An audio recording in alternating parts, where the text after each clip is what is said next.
जितनी गाड़ियां संसार की हैं, जितनी गाड़ियां बनती हैं, उन गाड़ियों में ब्रेक भी होता है और रिवर्स गियर भी होता है।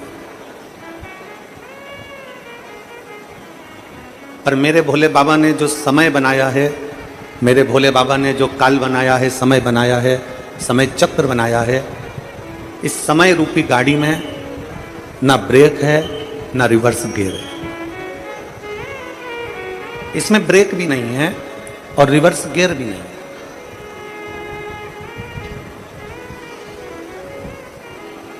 मेरे शंभु, मेरे त्रिकालदर्शी, मेरे कैलाशी अविनाशी शंकर जो काल चक्र बनाए हैं, मेरे भगवान भोलेनाथ ने जो समय बनाया है, उसमें ना ब्रेक है ना रिवर्स गियर है, दोनों नहीं। समय रुकता नहीं है और जो समय चले गया वो पलटकर वापिस आता नहीं। गाड़ी पीछे आ सकती है, गाड़ी में ब्रेक लग सकता है, सब कुछ हो सकता है, पर समय रूपी जो गाड़ी है, समय की जो गणना है, समय रूपी जो गाड़ी है, कालचक्र की जो गाड़ी है, ये ना रुकती है और ना पीछे आती है, ना रुकेगी ना पीछे। इसमें एक बात बहुत अच्छी मेरे भोलेनाथ ने कही, ओगरदानी भगवान शंकर की इस काल चक्र की गणना में, इस समय की गणना में एक बहुत सुंदर बात है कि अगर समय में ब्रेक नहीं है, समय में रिवर्स गियर नहीं है, तो शिव कहते हैं जो समय आज चल रहा है, जो समय आज मिल रहा है, शिव महापुराण की कथा में वर्णन आता है कि उस समय को हम अच्छे से जिए। जो समय आज चल रहा है, जो समय अभी मिला है, उस समय को हम अच्छे से जिए। ना इसमें ब्रेक लगने वाला है और ना ये रिवर्स वापस आने वाला। बचपन गया, जवानी आ गई, जवानी गई, अधेड़ी आ गई, अधेड़ी गई, बुढ़ापा आ गया, वापिस कुछ नहीं आया। हर समय, हर पल, हर घड़ी, हर क्षण, जितना समय आपको मिला है, जितना पल आपको मिला है, जितनी घड़ी आपको मिली है, जो समय आपको और हमको मिला है, वो समय परमात्मा की भक्ति में लगे। हम आपसे ये भी नहीं कहे कभी इस व्यासपीठ ने, आप तो श्रोता हो, और कई लोग ऐसे भी हैं जो नियम की कथा सुनते हैं, कई लोग ऐसे भी हैं जो आस्था चैनल पर, टीवी पर कथा सुनते रहते हैं, कई लोग ऐसे भी हैं जो पंडाल में भी कथा सुन चुके हैं। इस व्यासपीठ से आज तक हमने ये नहीं कहा आप लोगों को कि आप अपना काम छोड़ दो, मंदिर जाकर बैठ जाओ। हमने कभी ये नहीं कहा कि आप तीर्थ में जाकर बैठ जाओ, आप किसी पवित्र नदी के घाट पर, तट पर जाकर बैठ जाओ, कभी ना कहा। इतना जरूर है कि आप अपनी जिंदगी को फुल एंजॉय से जियो। अपने जीवन को जितना खुश होकर जी सकते हो उतने खुश होकर जियो। अपने जीवन को जितने आनंद से जी सकते हो उतने आनंद से जियो। और जीते जीते जीते जी अपने जीवन को जीते समय, आनंद के साथ चलते समय थोड़ा थोड़ा शिव भक्ति करते चलो। भगवान की विरल भक्ति धारण करते चलो। अभी माननीय विधायक महोदय कह रहे थे, सुहास जी, अन्ना कांदे जी, कि 2027-28 तक कथा मिलना बहुत कठिन है। पर माननीय विधायक जी कह रहे थे, आमदार जी, कि ये कथा कहीं शिव की कृपा से नांदगांव वासियों को मिल गई। ये ओगड़दानी की कृपा से। और हम तो इतना कहेंगे माननीय आमदार जी को कि ये नांदगांव वालों को तो मिली है, पर माननीय सुहास भैया कांडे जी को हम इतना जरूर कहेंगे कि ये कहीं ना कहीं आपके भी बुजुर्गों का आशीर्वाद होगा तो ये कथा नांदगांव की इस पवित्र प्रांगण में आई। नांदगांव वालों का तो पुण्य है, पर ये पुण्य आप लोगों का भी है जो ये कथा यहां पहुंची। अब इस कथा में से आप और हम कितना ले सकते हैं, इस कथा में से आप और हम कितना ग्रहण कर सकते हैं, कितना प्राप्त कर सकते हैं, कितना ले सकते हैं, ये आपके और हमारे ऊपर निर्भर करता है।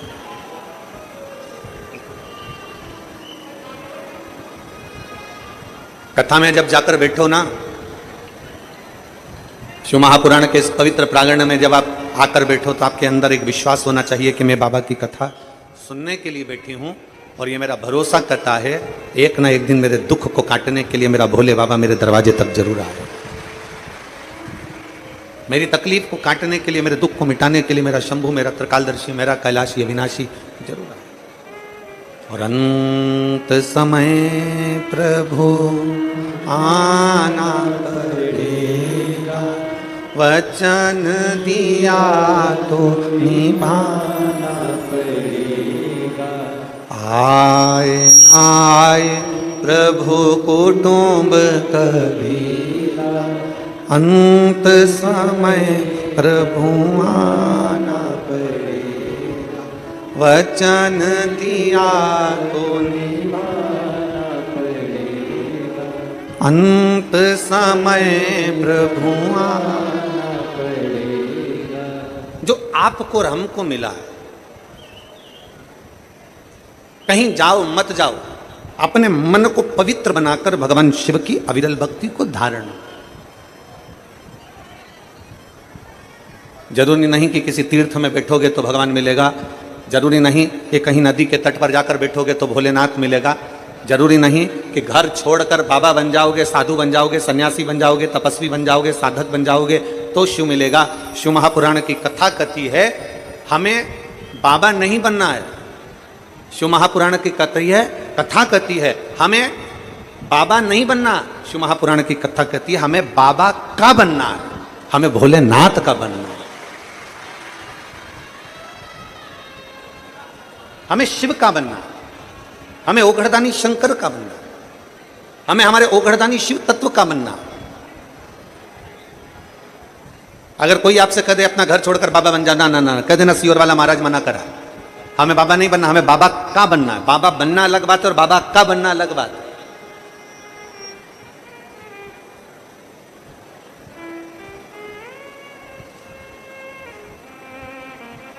एक बेटा अपने पिता के साथ अगर घूमने जाता है ना,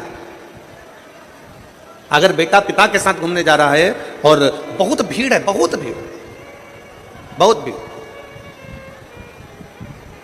अब इतनी भीड़ होने पर बेटा और पिता दोनों साथ में हैं और इतने में बहुत भीड़ पड़ रही हो और पिताजी बेटे से कहें कि बेटा एक काम करो कि तुम मेरा हाथ पकड़ लो। पिताजी बेटे से कहें कि तुम मेरा हाथ पकड़ लो। उस जगह पर बेटे की चतुरता होना चाहिए कि बेटा अपने बाप से कह दे, अपने पिता से कह दे, पिताजी अगर मैं हाथ पकड़ूंगा तो हो सकता है कहीं छूट जाए, आप मेरा हाथ पकड़ लो, क्योंकि बाप अगर हाथ पकड़ता है तो फिर छूटता नहीं। अगर मैं हाथ पकड़ूंगा तो हो सकता है छूट जाए, पर अगर मेरा भोले बाबा, मेरा शिव, मेरा शंकर, मेरा ओघड़दानी, मेरा त्रिकालदर्शी, मेरा कैलाशी अविनाशी, मेरा शिव जब आपका हाथ पकड़ता है तो निश्चित है कि वो छूटता नहीं। क्यों छूटेगा? हम हमेशा एक बात कहते आए हैं कि मंदिर जाओ, अपने घर के नजदीक में जो शिवालय है, अपने घर के पास में जो शंकर का मंदिर है, वहां जाओ, एक लोटा जल चढ़ाओ। एक लोटा जल चढ़ाने का मतलब क्या? एक लोटा जल चढ़ाने का मतलब है कि आप जब अपना हाथ आगे बढ़ाकर शंकर के शिवलिंग पर जल चढ़ाओगे, जब अपना हाथ आगे बढ़ा दोगे, जब अपना हाथ शंकर को पकड़ा दोगे, एक लोटा जल के बहाने ये हमारा हाथ शंकर के ऊपर जाता है, तो ऊपर नहीं जाता। मेरे ओघड़दानी जल चढ़ते से ही अपने शिव भक्त का हाथ पकड़ लेते हैं और उसे कहीं गिरने नहीं देते, उसे कहीं गिरने नहीं देते।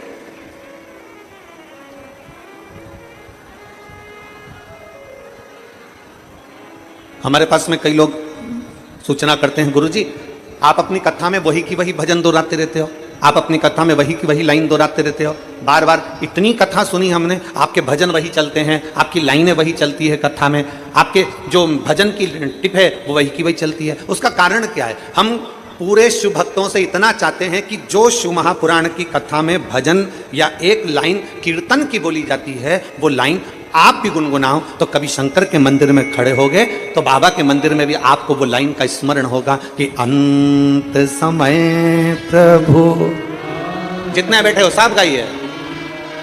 वचन दिया तो निभाना पड़ेगा, आए ना आए प्रभु कुटुंब कबीला, अंत समय प्रभु आना पड़ेगा। हम बार बार उस लाइन को इसलिए गुनगुनाते हैं कि आपकी चित्तवृत्ति में बैठ जाए कि अंत समय में उस भोले को बुलाना, अंत समय में उस परमात्मा को बुलाना, अंत समय में उस शिव को बुलाना। और जब हम ओगड़दानी, त्रिकालदर्शी, कैलाशी, अविनाशी भगवान शंकर को भजेंगे, उसका स्मरण करेंगे, तो वो कैसे ना आएगा। कल एक कथा अपन सुन रहे थे, श्रवण कर रहे थे सुखदेव जी महाराज की। भगवान सुखदेव जी महाराज की कथा का आप और हमने स्मरण किया। जब हम भगवान शंकर की कथा का पवित्र स्मरण कर रहे थे तो उसमें एक प्रसंग में 3 बातें राजा जनक जी ने 3 बातें श्री सुखदेव जी महाराज से कही। उसमें एक बात राजा जनक जी ने सुखदेव जी से कही कि सबसे बड़ा आश्रम गृहस्थाश्रम होता है। दुनिया का सबसे बड़ा आश्रम गृहस्थाश्रम है। साधु बनना सरल है, सन्यासी बनना सरल है, तपस्वी बनना सरल है, साधक बनना सरल है, उपासक बनना सरल है, पर अपने घर में, अपने परिवार में, अपनी पत्नी, अपने पति, अपने बच्चे, अपने भाई, अपने बंधु, अपने सखा, अपने मित्र, अपने दोस्त और अपनों के साथ में घर में रहना बड़ा कठिन है। साधु बन गए, घर छोड़ दिया, अकेले तो कहीं पे भी रह लो, अकेले तो तुम होटल में पड़े रहो तो तुम्हारा मन लग जाएगा, पर घर में तो रहो। घर में इधर से माता जी कुछ कहे, उधर से पिताजी कुछ कहे, उधर से पत्नी कुछ कहे, उधर से पति कुछ कहे, उधर से भाई कुछ कहे, उधर से बहू कुछ कहे, उधर से रिश्तेदार कुछ कहे, तब घर में रहना बड़ा कठिन हो जाता है। साधु बनना सरल है, तपस्वी बनना सरल है, साधक बनना सरल है, उपासक बनना सरल है, सन्यासी बनना सरल है, और गृहस्थी बनना सबसे कठिन है। दुनिया का सबसे कठिन काम है गृहस्थ आश्रम में रहना। और जितने सन्यासी थे, जितने तपस्वी थे, जितने साधक थे, उन्हें भगवान बहुत बाद में मिला। जो गृहस्थी थे उनको भगवान जल्दी मिल गए। मीराबाई गृहस्थी थी, पति परिवार के साथ रहती थी, गिरधर गोपाल मिल गए। कर्माबाई भगवान मिल गए। नामदेव जी भगवान मिल गए। संत तुकाराम जी भगवान मिल गए। मुक्ताबाई भगवान मिल गए। बड़ी सरलता से रामकृष्ण परमहंस भगवान मिल गए। गृहस्थ आश्रम एक ऐसा आश्रम है जिसमें रहकर आप अगर भगवान को एक क्षण भी पुकार रहे हो तो भगवान आपको प्राप्त हो। गृहस्थ आश्रम में अगर आपने परमात्मा को पुकारा, एक क्षण भी पुकारा, तो परमात्मा आपको मिल रहा, भगवान आपको मिल रहा। राजा जनक जी ने सुखदेव जी महाराज से कहा कि गृहस्थ आश्रम में पढ़िए, शादी करिए। सुखदेव जी महाराज ने कहा मैं और शादी, विवाह कैसे कर ले? मैं शादी कैसे कर? नहीं, शादी तो करना पड़ेगा, गृहस्थाश्रम में पढ़ना पड़ेगा, तो मैं किससे शादी करूं? सुखदेव जी महाराज ने पूछा राजा जनक जी से, आप मेरे गुरु हो, आप आज्ञा करिए कि मैं विवाह किससे करूं?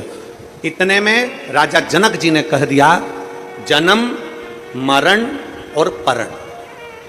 जन्म, डॉक्टर बोल भी देना कि इतनी तारीख तक डिलीवरी हो जाएगी, इतनी तारीख तक जापा हो जाएगा, पर जब तक मेरा बाबा ना चाहे तब तक जन्म नहीं हो सकता। जब तक मेरा बाबा ना चाहे तब तक जन्म नहीं हो सकता। जन्म, मरण, किसी ने हाथ देखकर कह दिया, पत्रिका देखकर कह दिया खूब लंबी उम्र है, खूब जियोगे, 80 साल, 90 साल, 100 साल, खूब लंबी उम्र है, मालूम पड़े अटैक आया, निपट गया, बैंक का खाता बंद, चल समाप्त, चला। अब तो किसी ने, महाराज जी तुमने तो पत्रिका देखकर कहा था कि उम्र बहुत है, तुमने हाथ देखकर कहा था कि उम्र बहुत है, और ये तो अटैक आए और चले गए। और किसी को डॉक्टर ने कह दिया कि इसकी अंतिम सांस चल रही है, इसको घर ले जाओ। उसको घर ले गए, 4 बार गोबर से लीप के नीचे सुला दिया तो भी प्राण नहीं छूटे। वो जैसी की जैसी थी, वो जैसा की जैसा ही था, मरा ही नहीं। जन्म, मरण, और तीसरे नंबर पर है परण। परण मतलब शादी, विवाह। किसके साथ होगा, कब होगा, कैसे होगा, कहां होगा, ये उसने निश्चित कर कर रखा। कारण ये उसने निश्चित करा।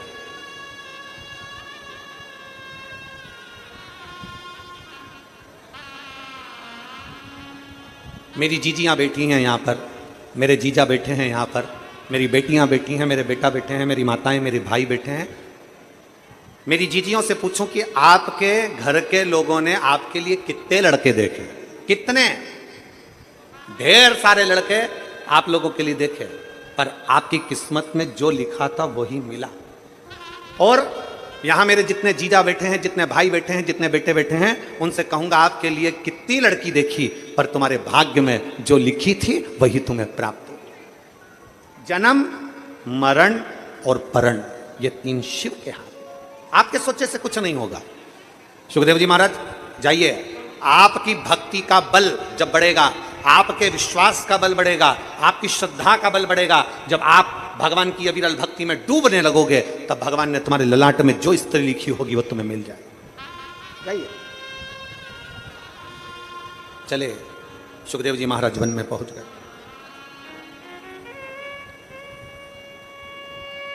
एक बड़ी सुंदर कथा पितृपक्ष के अंतर्गत है, आप स्मरण करिए। जितने लोग आस्था चैनल पर सुन रहे हैं, फेसबुक यूट्यूब पर सुन रहे हैं, चावल हाथ में लेकर सुन रहे हैं, जो लोग पितरों का चित्र फोटो लेकर सुन रहे हैं, बड़े भाव से सुनिए, बड़े भाव से। शिव महापुराण में पितरों की बेटियों की कथा आती है, विदेश्वर संहिता। एक पितर की 3 बेटियां, मैना, धन्या, कला। मैना जी की गोद में पार्वती जी, धन्या सुनैना बनी जिनकी गोद में माता सीता जी, कला कीर्ति बनी जिनकी गोद में राधा जी। ये पितरों की कन्या। राधा जी के नाना जी का नाम पितृदेव है। सीता जी के नाना जी का नाम अगर देखा जाए तो पितृदेव का वर्णन है। पार्वती जी के नाना जी का नाम आएगा तो पितरों का वर्णन आएगा, क्योंकि पितरों की 3 बेटियां हैं, मैना, धन्या और कला।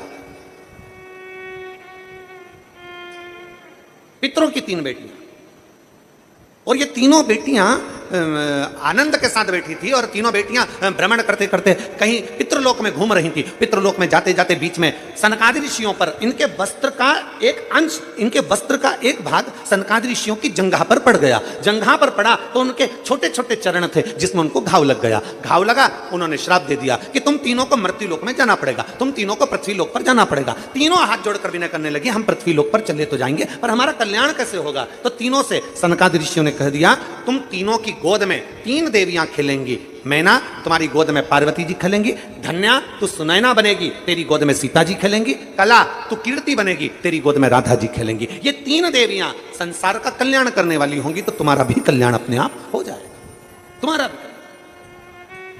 अब ये कथा तो अपन सुनते हुए आए कि पितरों की 3 बेटियों का। अब कथा आती है एक बब्रहाज नामक सुंदर लोक है पितरों का।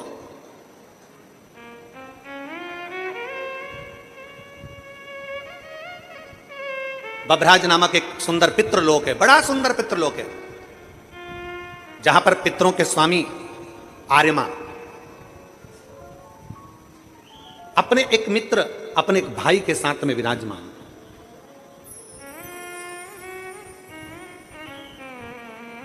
बब्रहाज नामक लोक में बर्हिपक्ष नामक एक पितृदेव रहते हैं, पितृदेव।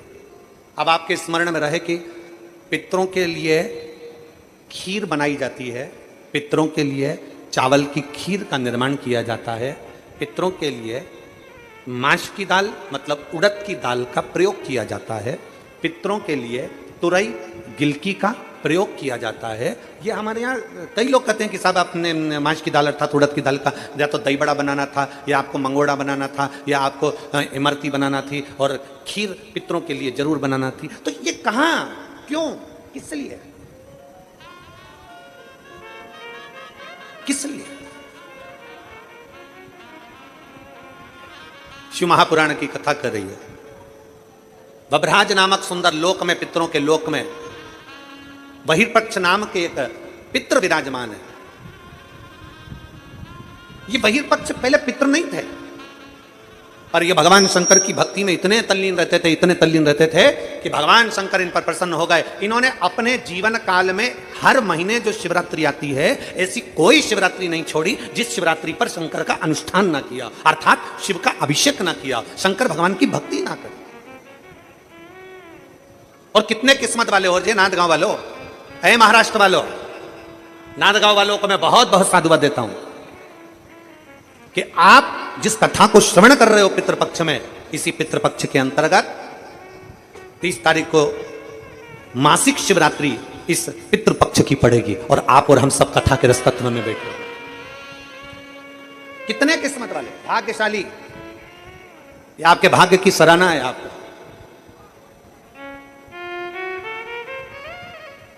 और आज कितनी तारीख है?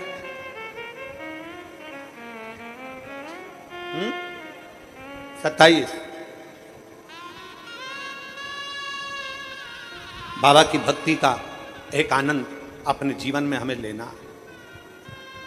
अपने बरही पक्ष शिव की भक्ति में लगे रहते थे, पंचाक्षर मंत्र, षडाक्षर मंत्र का प्रयोग करते थे। ओम नमः शिवाय, ओम नमः शिवाय, ओम नमः शिवाय। लगे भगवान, वही पक्ष भगवान शिव की भक्ति में लगे हुए थे। इतनी भक्ति करी, इतनी भक्ति करी कि देवाधिदेव महादेव प्रसन्न हो गए। वर मांग, तुझे क्या चाहिए? प्रभु, जो दुनिया का सबसे सुंदर लोक हो वो मेरे को दे दे, जो दुनिया का सबसे सुंदर लोक। कई लोग कहते हैं गुरुजी हमारा दुख नहीं कट रहा, हम बड़े तकलीफ में, हमारा दुख नहीं कट रहा, हमारा दुख बड़ा परेशान करे जा रहा है, हमारा दुख नहीं कटता, हमारा दुख नहीं कटता, हमारा दुख समाप्त नहीं होता। हमारा निवेदन है, जब रावण, हमारे लोग कहते हैं हमारी समस्या समाप्त नहीं हो रही, हमारी समस्या खत्म नहीं हो रही। हम कहते हैं जब रावण, कंस, हिरण्यकशिपु, हिरण्याक्ष, बकासुर, अघासुर, पूतना, ताड़का आदि कादिक जितने भी हैं असुर, जब वो समाप्त हो सकते हैं तो आप अपना कर्म करते जाओ, एक लोटा जल देवाधिदेव महादेव को चढ़ाते जाओ। जब रावण समाप्त हो सकता है, कंस समाप्त हो सकता है, तो तुम्हारा दुख भी समाप्त जरूर होगा, निश्चित। बस ये है कि थोड़ा समय लगेगा, थोड़ा आप लोगों को, आप सोचें कि हमने तो आज से जल चढ़ाना प्रारंभ करा, कल हमारा काम हो जाए, कल से जल। एक पत्र है, देखिए,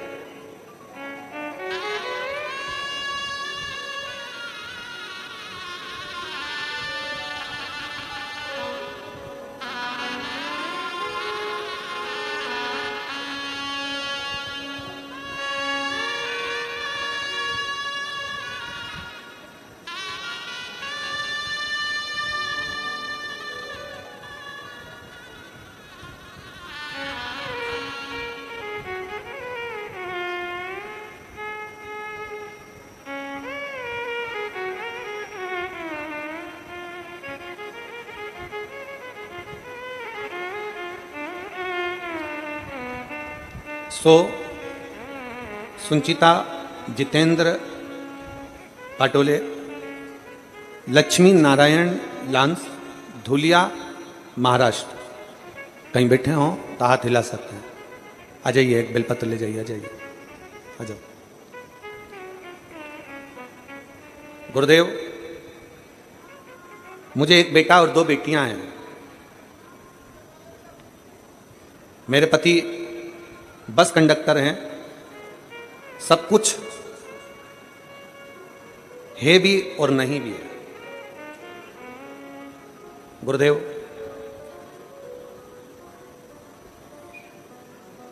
जिम्मेदारियां बहुत थी,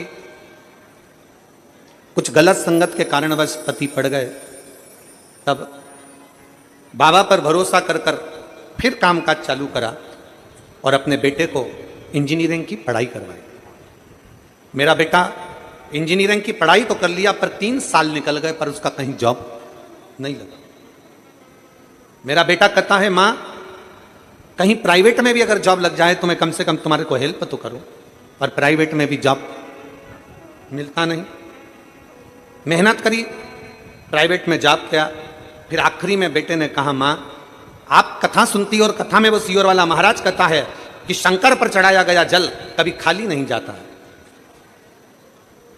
तब मैंने अपनी पड़ोसन से पूछकर भगवान शंकर के पशुपति व्रत और शिव जी पे 1 लोटा जल का वर्णन अपने बेटे को कहा, और बेटे ने भी पशुपति व्रत और 1 लोटे जल का महत्व को जाना। और बाबा देव अधिदेव महादेव की कृपा का मैं क्या गुणगान करूं गुरुदेव। आज मेरे बाबा ने मेरे बेटे को 8 फरवरी 2024 को PWD गवर्नमेंट इंजीनियरिंग में सिलेक्शन देते हुए साथ में उसकी नौकरी का भी अप्लाई आया। मैं बाबा को यहां धन्यवाद देने के लिए आया। एक शिव भक्ति, एक शिव तत्व, एक शंकर भगवान की अविरल भक्ति हमारे जीवन में समाहित, जीवन में समाहित। और मैंने तेरे ही भरोसे बाबा, तेरे ही भरोसे हवा बिच उड़ती जावाई बाबा, डोर हथो छड़ी ना में कटनी जावाई। भोले मैं तेरी पतंग, शंभो मैं तेरी पतंग, हवा बिच उड़ती जावागी बाबा, डोर हथो छड़ी ना में कटनी जावागी। भोले मैं तेरी पतंग, शंभो मैं तेरी पतंग, हवा बिच उड़ती जावागी बाबा, डोर हथो छड़ी ना में कटनी जावागी। भोले मैं तेरी पतंग, शंभो मैं तेरी पतंग। शिव तत्व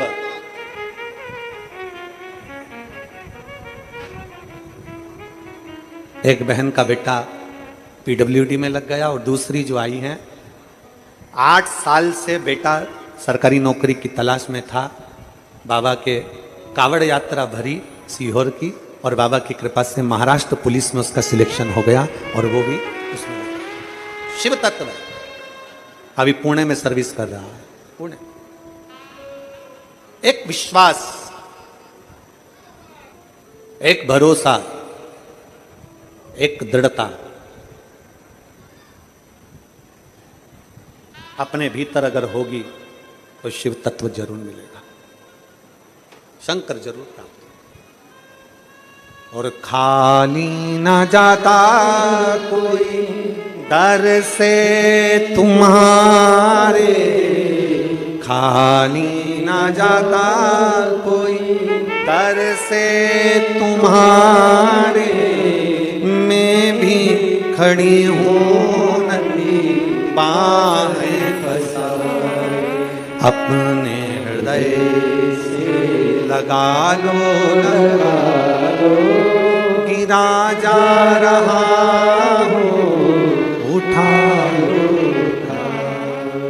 भोले अपने दर से, अब तो न टालो गिरी जा रही हो, उठा लो भोले अपने दर से, अब तो न टालो गिरा जा रहा हो, उठा लो। ये मानव की देह, ये मानव का शरीर शिव तत्व से मिल तो गया। ये मानव की देह, मानव का शरीर प्राप्त तो हो गया। कहा, बहिर्पक्ष ने कहा शिव की आराधना से अगर मुझे देना चाहते हो तो सुंदर एक लोक दे दीजिए। बब्रहाज नामक पितरों का एक लोक प्रदान कर दिया, शंकर ने दिया, शिव ने।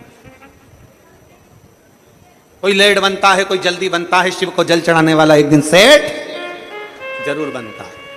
एक शंकर का जल चढ़ाया गया कभी खाली नहीं जा सकता, शिव का चढ़ाया गया जल कभी खाली नहीं जाएगा। आज अगर काम नहीं आया तो कल आएगा, कल नहीं आया तो परसों आएगा। अपनी जिंदगी में शंकर को चढ़ाया गया एक लोटा जल कभी निष्फल नहीं हुआ, उसका फल मिलता जरूर, वो जल का फल मिलेगा जरूर, खाली नहीं जा सकता। अब बहिर्पक्ष अपने पितृलोक में रहने लगे। इतना सुंदर लोक जिस लोक में सब श्वेत आनंदमय हो, सबकी भलाई का कार्य होता हो। दुनिया के लोग कहते हैं पितृलोक ऐसा है, पितृलोक वैसा है, पितृलोक ऐसा है। ना ना, श्राद्ध पक्ष की कथा सुन रहे हो आप सब, आस्था चैनल के माध्यम से कथा सुन रहे हो, फेसबुक के ऊपर सुन रहे हो, और पंडाल में लाखों की संख्या में बैठकर इस पवित्र नांदगांव से कथा का रसपान कर रहे हो। अपने भीतर उतारिएगा कि पितृलोक कभी बुरा नहीं होता, पितृलोक कभी बेकार नहीं होता, पितृपक्ष कभी बेकार नहीं होता। जो दुनिया के लोग कहते हैं कि पितृपक्ष में सामान मत खरीदो, पितृपक्ष में मकान मत बनाओ, पितृपक्ष में मकान का मुहूर्त मत करो, पितृपक्ष में ये मत करो, श्राद्ध में ये मत करो, श्राद्ध में वो मत करो, सबके हाथ जोड़कर कह देना कि पितृपक्ष में मेरा शंकर देव आदित्य महादेव और पितृदेव ये दोनों की कृपा बरसती है और हमारा कल्याण होता है। पितृपक्ष कभी बेकार नहीं होता, पितृलोक कभी बेकार नहीं है, श्राद्ध पक्ष कभी बेकार नहीं होता, श्रद्धा कभी बेकार नहीं होती। आपके भीतर की श्रद्धा होना चाहिए। किया गया अच्छा कर्म कभी बेकार नहीं होता। आप अच्छा कर्म करते रहो, कभी आपके जीवन में तकलीफ नहीं है, कभी तकलीफ नहीं है।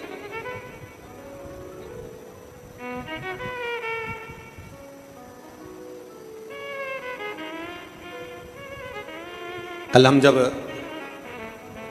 आमदार श्री सुहास जी अण्णा जी के साथ में जब जा रहे थे यहाँ से, तो हमने उनसे एक बात कही कि सुहास भैया, ये क्षेत्र में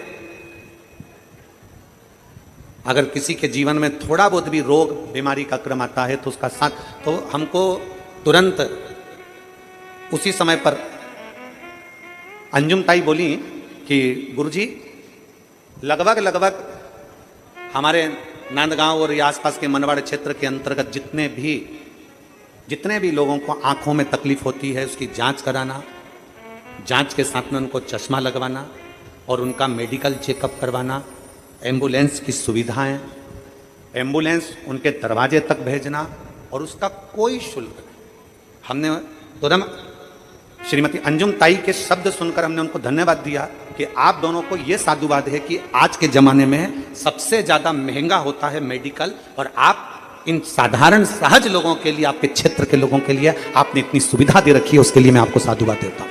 ये साधुता है आप। हम अपनी कथा में बार बार कहते हैं अगर आप किसी को 1 रुपया नहीं दे सकते मत दो, आप किसी को चवन्नी नहीं दे सकते मत दो, पर इतना जरूर करो। कोई बच्चा पढ़ना चाहता है, किसी बच्चे को एजुकेशन चाहिए, उस बच्चे को एजुकेशन की जरूरत है, आप उसके पास में पैसा नहीं, आप उसको एजुकेशन दीजिए। मैं आपको सुहास भैया धन्यवाद देना चाहूंगा कि आपके क्षेत्र की एक एक बेटी को निःशुल्क आप कॉलेज की पढ़ाई करा रहे हो, उसके लिए साधुता है आपको उसके लिए साधुता है।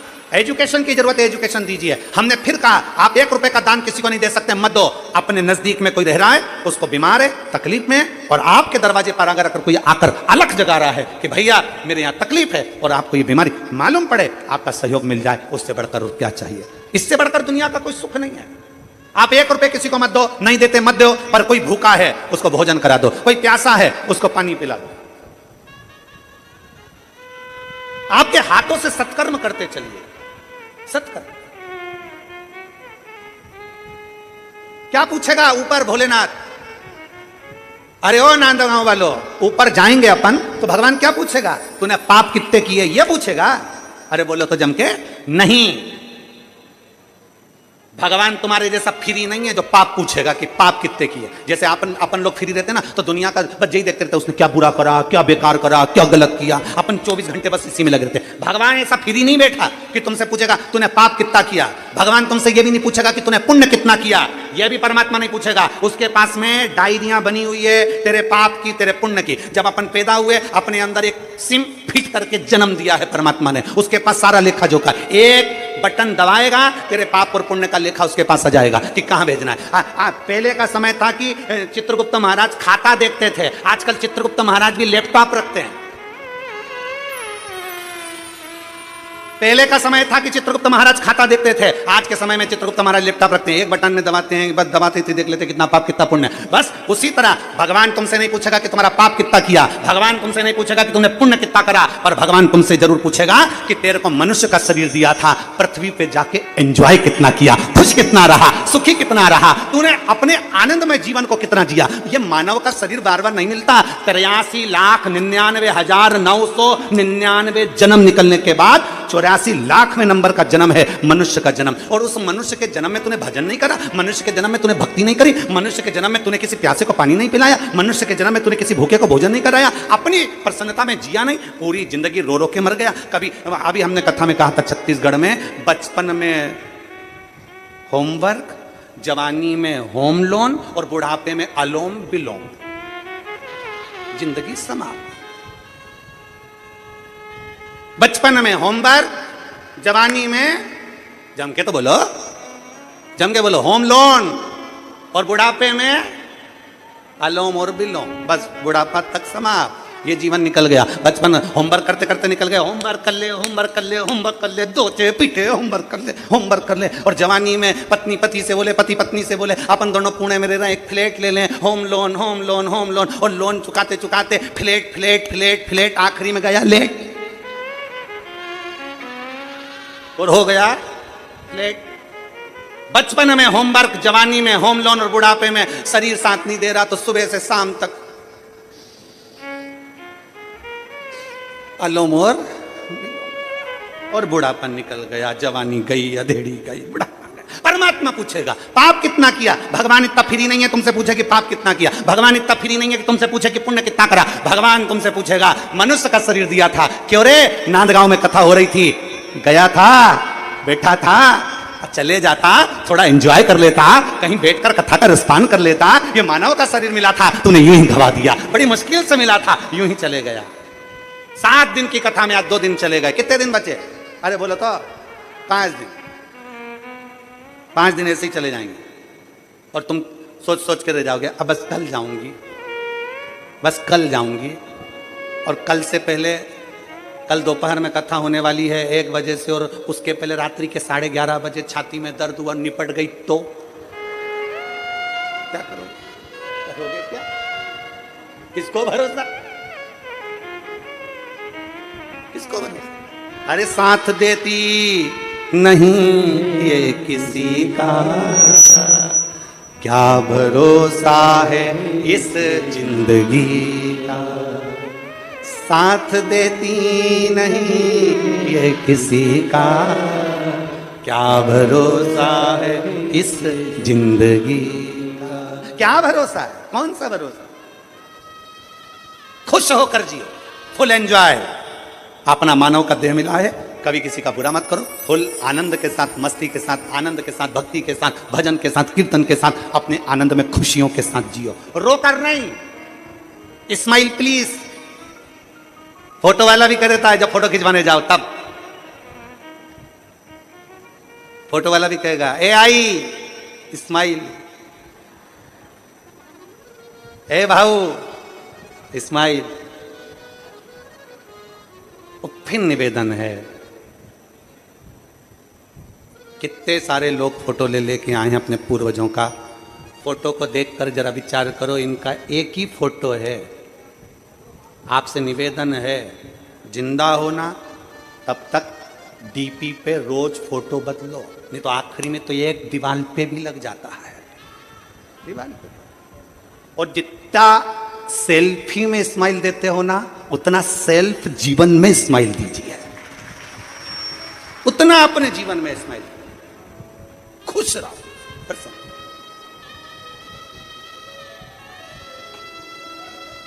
जितने प्रसन्न रह सकते।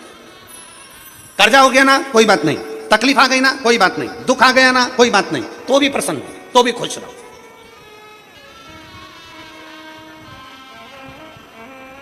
आप प्रसन्नता का जीवन जियो, प्रसन्नता।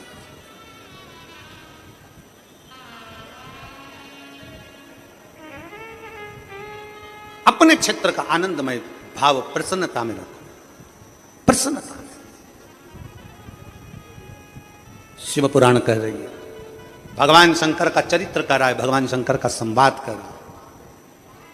वही पक्ष सुंदर पितृलोक प्राप्त कर लेते हैं।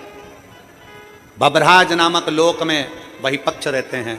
उन्होंने नियम बना लिया, हमारे पितृलोक में प्रत्येक महीने में मासिक शिवरात्रि पर उत्सव मनाया जाएगा, शंकर का पूजन अभिषेक किया जाएगा।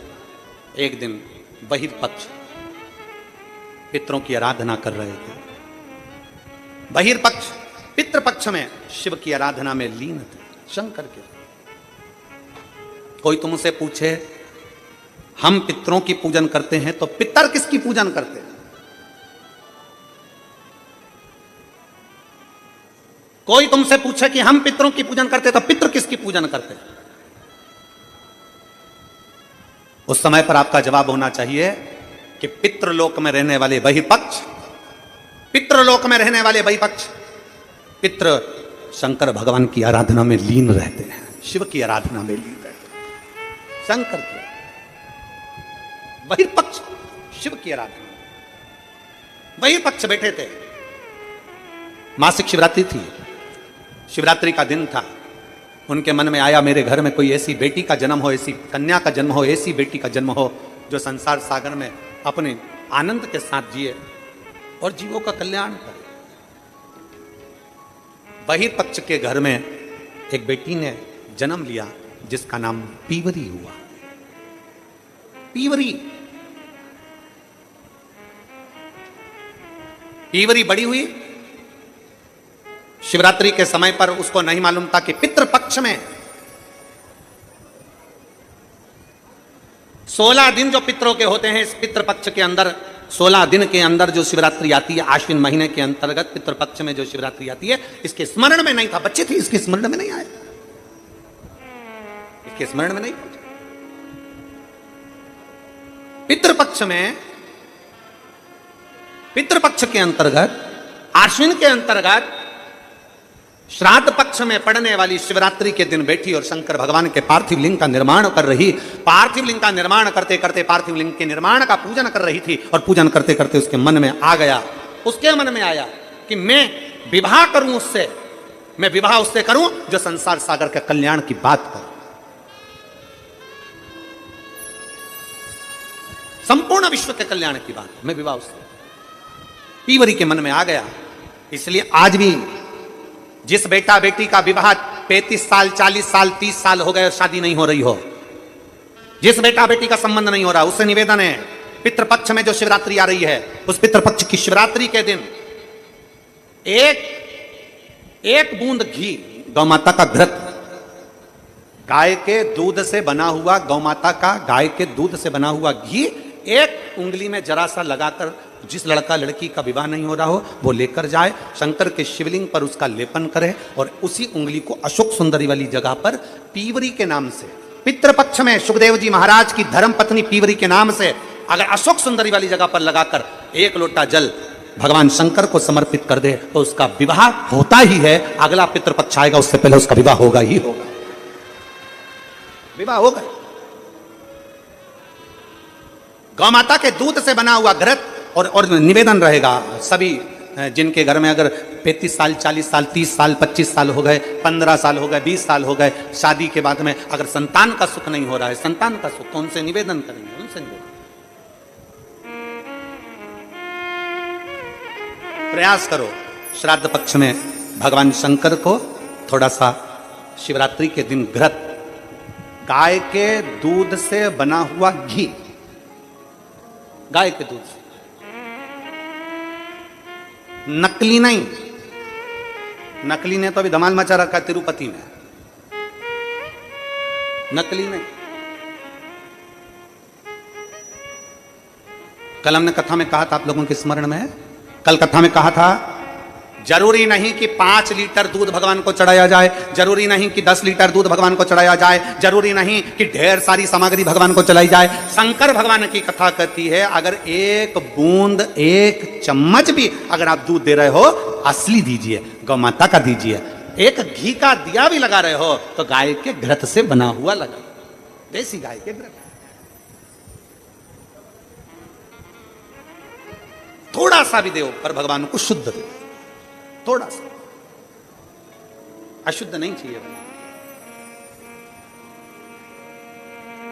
प्रेमवश भगवान के।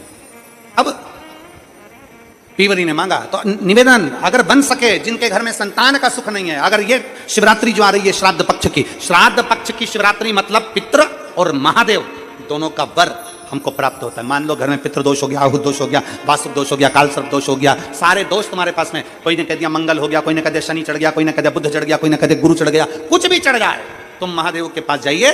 संतान का अगर सुख नहीं है तो बाबा देवादिदेव महादेव को घृत का लेपन कर कर, उसी घृत का थोड़ा सा पान घर पर आकर दोनों पति पत्नी उसी घृत को लाकर उसका पान करो। घृत का लेपन करो, बाबा को जल चढ़ाओ। अगर लेपन नहीं कर सकते तो थोड़ा सा चढ़ाकर भी अगर लेकर आओगे और वो घृत का पान अगर करा है तो संतान का सुख होता ही है। पर यह केवल जो बताया जा रहा है, यह पितृपक्ष के अंदर जो शिवरात्रि पड़ती है उसी में किया जाएगा, बाकी के समय नहीं किया जाएगा। केवल पितृपक्ष की, पितृपक्ष के अंदर। और मैंने तेरे ही भरोसे बाबा, तेरे ही भरोसे हवा बिच उड़ती जावांगी बाबा, डोर में कटी जावांगी। पितृपक्ष की शिवरात्रि में आप ये कर्म कर सकते हैं। और बड़ी सहजता से सुन लीजिए, बहुत सहजता से।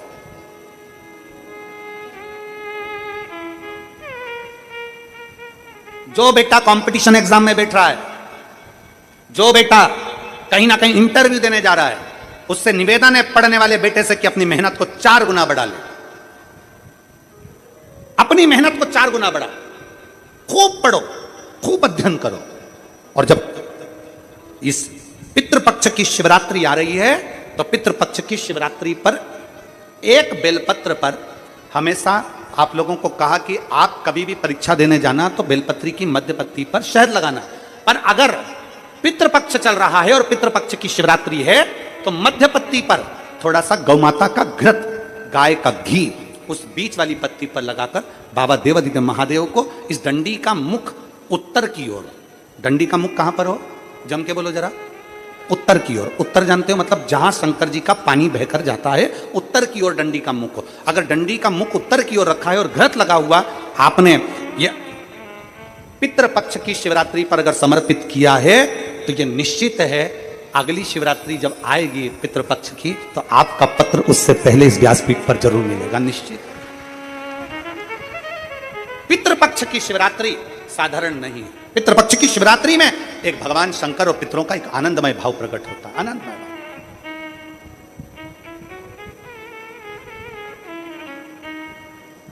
और मैंने तेरे ही भरोसे बाबा, तेरे ही भरोसे हवा बिच उड़ती जावांगी बाबा, डोर हत्तो छड़ी ना में कटी जावांगी। भोले मैं तेरी पर, शंभो मैं तेरी पर, हवा बिच उड़ती जावांगी बाबा, डोर हत्तो छड़ी ना में कटी जावांगी। पितृपक्ष में पढ़ने वाली शिवरात्रि पीवरी ने भगवान शिव से वर मांगा।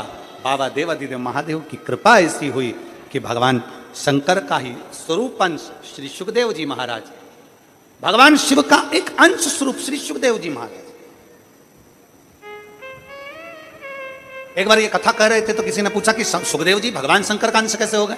तो कहा जिस समय पर भगवान शंकर माता पार्वती जी को अमर कथा सुना रहे थे, अमर कथा सुनते समय त्रिशूल लेकर माता पार्वती चारों तरफ घूमी, सबको भगाया।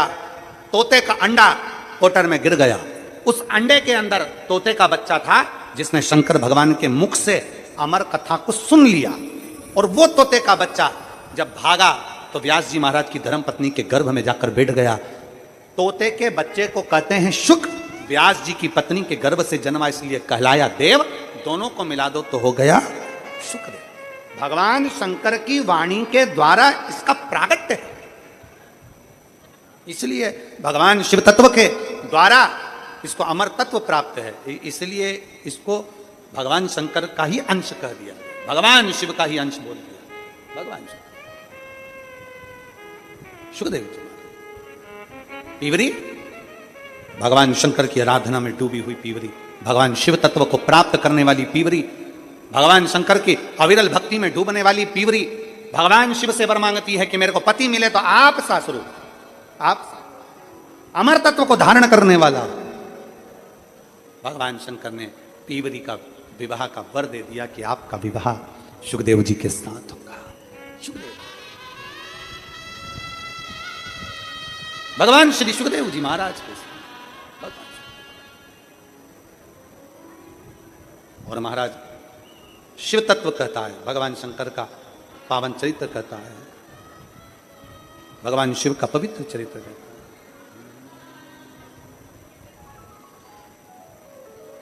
कि बुला लो काशी नगरी ओ भोले बाबा,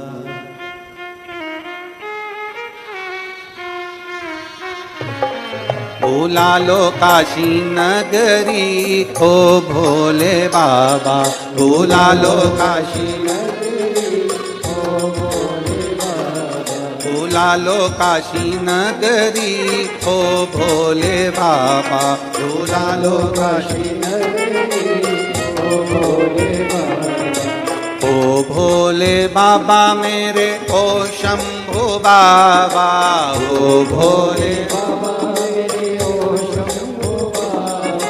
ओ भोले बाबा मेरे ओ शंभु बाबा, ओ भोले बाबा मेरे ओ शंभु बाबा, बुला लो काशी नगरी ओ भोले बाबा, बुला लो काशी नगरी ओ भोले बाबा, ओ भोले बाबा मेरे ओ शंभु बाबा, ओ भोले बाबा मेरे ओ शंभु बाबा, ओ भोले बाबा मेरे ओ शंभु बाबा, ओ भोले बाबा मेरे ओ शंभु बाबा, बुला लो काशी नगरी ओ भोले बाबा, बुला लो काशी नगरी ओ शंभु बाबा, बुला लो काशी नगरी ओ भोले बाबा, बुला लो काशी नगरी ओ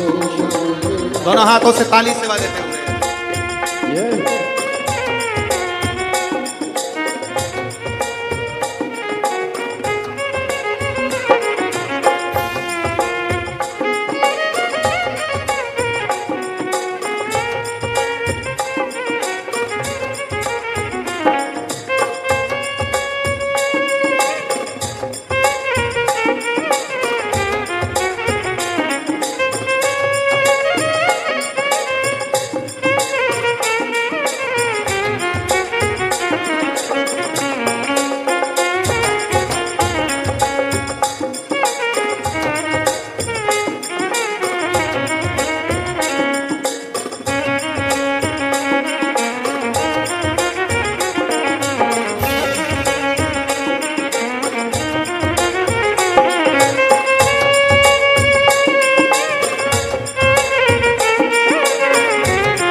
तेरी नगरी में गंगा बहती है, तेरी नगरी में गंगा बहती है, तेरी नगरी में गंगा बहती है, लगाओ आके डुबकी ओ भोले बाबा, लगाओ आके डुबकी ओ भोले बाबा, बुला लो काशी नगरी ओ भोले बाबा, बुला लो काशी नगरी ओ भोले बाबा।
तेरी नगरी में मुक्ति मिलती है, तेरी नगरी में मुक्ति मिलती है, वो तेरी नगरी में मुक्ति मिलती है, तेरी नगरी में मुक्ति मिलती है।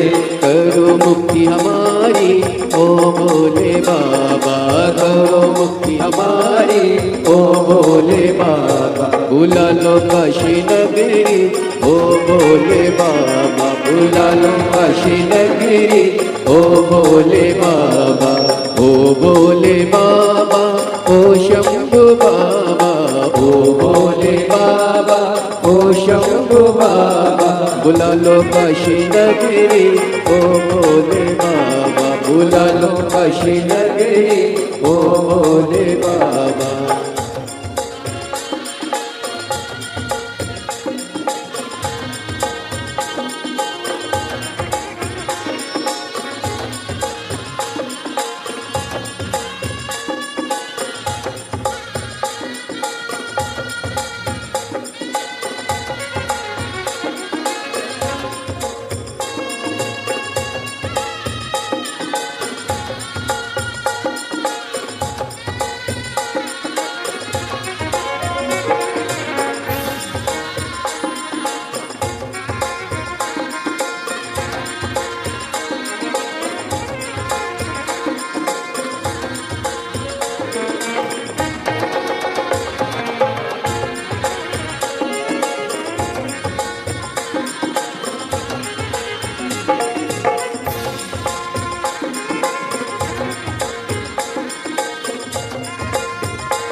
शंभो।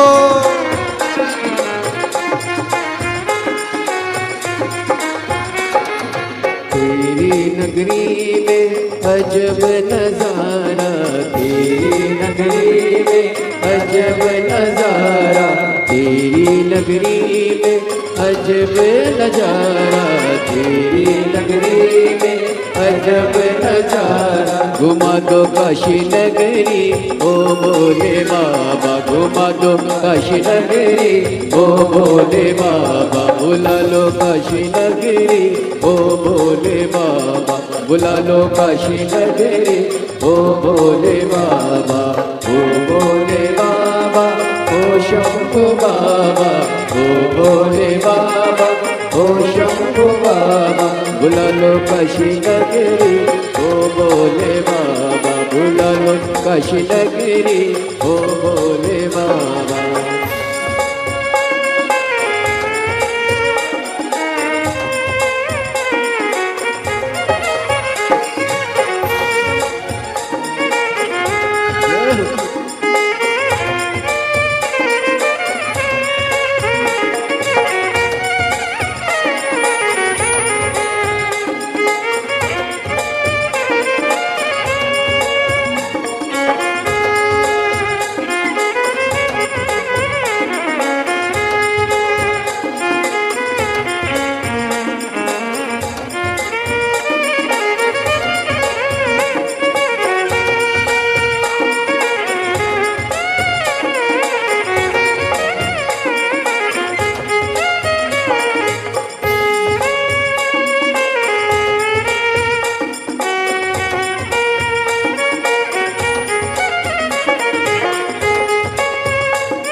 लगभग इसमें 10 से 15 बड़े बड़े हॉल भी बनाए जाएंगे ताकि के भक्त बड़े ही आराम से रुककर भगवान का भजन कीर्तन स्मरण कर अपने जीवन को कृतार्थ में कर सके, आनंद में कर सके। ऐसी सुंदर सेवा के प्रकल्प पूज्य गुरुदेव के सानिध्य में निरंतर सतत रूप से प्रारंभ रहती है। और आप सभी को ज्ञात है, एक संकल्प पूज्य गुरुदेव ने लिया है रुद्राक्ष वितरण करने का, वो भी पूर्णतः निःशुल्क रूप से रुद्राक्ष वितरण किए जाते हैं। भक्त सुबह 10 बजे से शाम 5 बजे तक निःशुल्क रूप से रुद्राक्ष प्राप्त कर सकते हैं। आप सभी को ज्ञात है, रुद्राक्ष ना ही कुरियर किया जाता है, ना ही किसी के हाथ से भेजा जाता है। आपको स्वयं कुबेर भंडारी की पावन धरा पर आना है और रुद्राक्ष ग्रहण कर रुद्राक्ष प्राप्त कर अपने जीवन को कृतार्थ में करना है, आनंद में करना है। सभी सनातन धर्म को मानने वाले लोगों के घर के मंदिर में रुद्राक्ष हो, सभी सनातन धर्म के मानने वाले लोगों के घर गले में रुद्राक्ष हो, ये संकल्प पूज्य गुरुदेव ने लिया है। और निरंतर ये रुद्राक्ष वितरण का कार्य निःशुल्क रूप से चालू रहता है, जिसका किसी भी प्रकार का शुल्क नहीं लिया जाता है। अगर ऑनलाइन आपको कहीं पर भी कुबेर भंडारी के नाम से रुद्राक्ष बेचता हुए मिले तो आपके साथ फ्रॉड हो रहा है, क्योंकि कुबेर भंडारी के रुद्राक्ष कुबेर भंडारी की पावन धरा से ही निःशुल्क रूप से वितरण किए जाते हैं। इन सेवा के सारे प्रकल्पों से आप जुड़ सकते हैं और अपने जीवन को कृतार्थ में कर सकते हैं, आनंद में कर सकते हैं। देखिए, सहयोग से ही सारे कार्य होते हैं। सहयोग हम देंगे तो निश्चित ही सारे कार्य इस प्रकार से सुचारू रूप से चलते रहेंगे। श्री विठले सेवा समिति को अपना सहयोग अवश्य प्रदान करें।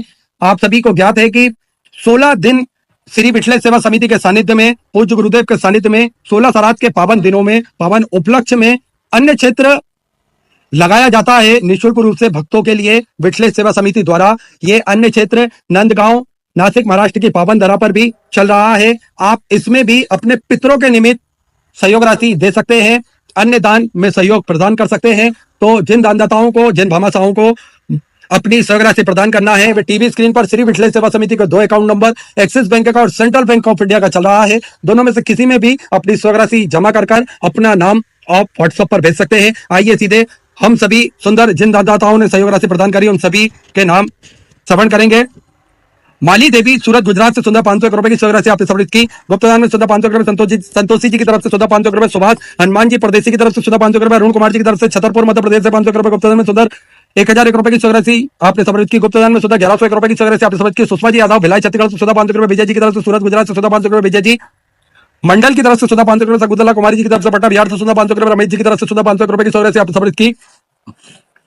गायत्री देवी जी की तरफ से सुंदर 500 रुपए, बालकृष्ण जी की तरफ से मुंबई से सुंदर 500 रुपए, संजीत कुमार जी की तरफ से सुंदर आपने पटना बिहार से 500 रुपए की सहयोग राशि समर्पित की। कृष्णा मेडिकल की तरफ से सुंदर 500 रुपए, गुप्तदान में सुंदर 500 रुपए की सहयोग राशि आपने समर्पित की। गोकर लाल जी की तरफ से भिलाई छत्तीसगढ़ तो सुंदर 1001 रुपए की सहयोग राशि आपने समर्पित की। ताराबाई जी की तरफ से रायपुर छत्तीसगढ़ तो सुंदर 1100 रुपए, मंजू देवी मदन कुमार जी की तरफ से पटना बिहार से सुंदर 500 रुपए, पूजा कुमारी जी की तरफ से सुंदर 500 रुपए, रमेश जी की तरफ से सुंदर 500 रुपए, राकेश जी पटेल की तरफ से जलगांव मराठे से 500 रुपए, गुप्तदान में सुंदर 500 रुपए, लिखी कुमारी जी की तरफ से पटना बिहार से सुंदर 500 रुपए, गुप्तदान में सुंदर 1100 रुपए की सहयोग राशि आपने समर्पित की। राजू कुमार जी की तरफ से सुंदर 1100 रुपए, दीपक जी साहू सूरत गुजरात से सुंदर 500 रुपए, सोभिता जी साहू की तरफ से सुंदर 500 रुपए, विपिन जी शुक्ला की तरफ से सुंदर 500 रुपए की सहयोग राशि समर्पित की। आशीष जी की तरफ से सुंदर 500 रुपए की सहयोग राशि आपने समर्पित की। जगदीश जी की तरफ से उज्जैन मध्य प्रदेश से 500 रुपए, सोनू जी की तरफ से सुंदर 500 रुपए, गुप्तदान में 500 रुपए, प्रेमा देवी जी की तरफ से रामपुर उत्तर प्रदेश से 1051 रुपए की सहयोग राशि आपने समर्पित की। देवेंद्र सिंह जी राजपूत की तरफ से सुंदर 500 रुपए, महेश जी कुमावत की तरफ से फुलेरा राजस्थान से सुंदर 500 रुपए, गुप्तदान में सुंदर 1100 रुपए, किरण जी महेश्वरी की तरफ से सुंदर 500 रुपए, विक्की जी साहू की तरफ से वेस्ट बंगाल से सुंदर 525 रुपए की सहयोग राशि आपने समर्पित की। महेश लक्ष्मीकांत जी की तरफ से परली बैजनाथ से सुंदर 1001 रुपए, मधु जी शर्मा बोहराइच से सुंदर आपने 1501 रुपए की सहयोग राशि समर्पित की। बहुत बहुत बधाई। पार्थ जी सोनी पुणे मराठे तो सुंदर 1001 रुपए, कौशल्या जी साहू की तरफ से सुंदर 500 रुपए की सहयोग राशि आप समर्पित की। गुप्तदान में सुंदर 5100 रुपए की सहयोग राशि जो अन्य क्षेत्र श्री विठले सेवा समिति द्वारा नासिक की पावन धरा पर चलाया जा रहा है, उस अन्य क्षेत्र में सुंदर 5100 रुपए की सहयोग राशि आपने समर्पित की। बहुत बहुत बधाई। सुंदर विचार आपके सुंदर सहयोग राशि आपने समर्पित की। उत्तम कुमार जी झा की तरफ से सुंदर 500 रुपए, आशीष जी की तरफ से बेंगलोर से सुंदर 4500 रुपए की सहयोग राशि आपने समर्पित की। बहुत बहुत बधाई। दिव्यांशी अजय जी जादव की तरफ से सुंदर 500 रुपए, गुप्तदान में सुंदर 500 रुपए, किरण देवी जी की तरफ से झारखंड से सुंदर 500 रुपए की सहयोग राशि आपने समर्पित की। राजन जी नागर की तरफ से राजस्थान से सुंदर 2100 रुपए, दीपक कुमार जी गुप्ता की तरफ से 500 रुपए, रंजना जी त्रिपाठी की तरफ से सुंदर 500 रुपए, तरुण जी जयसवाल की तरफ से कोरबा छत्तीसगढ़ से 500 रुपए, अर्चना जी गुप्ता नोएडा उत्तर प्रदेश से 500 रुपए, विपिन जी व्यास की तरफ से उदयपुर राजस्थान से 500 रुपए, माधव जी की तरफ से बेगूसराय बिहार से सुंदर 500 रुपए, महेश जी की तरफ से दिल्ली से सुंदर 500 रुपए, हरीश चंद अंबादास जी की तरफ से संभाजीनगर मराठी से 1001 रुपए, अनिता मोदी जी की तरफ से उज्जैन मध्य प्रदेश से 11111 रुपए की सहयोग राशि आपने जो भोजन भंडारा नंदगांव नासिक महाराष्ट्र की पावन धरा पर चलाया जा रहा है उस भोजन भंडारे में आपने समर्पित की। बहुत बहुत बधाई। विचार आपके सहयोग राशि आपने समर्पित की। देवकरण जी जांगड़ की तरफ से चूरू राजस्थान से 1001 रुपए की सहयोग राशि आपने समर्पित की। किशोर कदम जी की तरफ से पुणे मराठे से सुंदर 500 रुपए, परमेश्वर नाथ जी की तरफ से तिरुपति बालाजी की तरफ से सुंदर 21,000 रुपए की सहयोग राशि देकर आजीवन भोजन भंडारे की संस्था ग्रहण करी। सुनहरे अक्षरों में अपना नाम अंकित कराया। बहुत बहुत बधाई। विचार आपके सहयोग राशि आपने समर्पित की। श्रीमती शीलाताई कैलाश जी की तरफ से अकोला मराठे से सुंदर 2500 रुपए की सहयोग राशि आप समर्पित की। गौरी जी सिर सागर की तरफ से सुंदर 1001 रुपए, रक्षा बेन अशोक भाई जी पटेल की तरफ से गुजरात से सुधा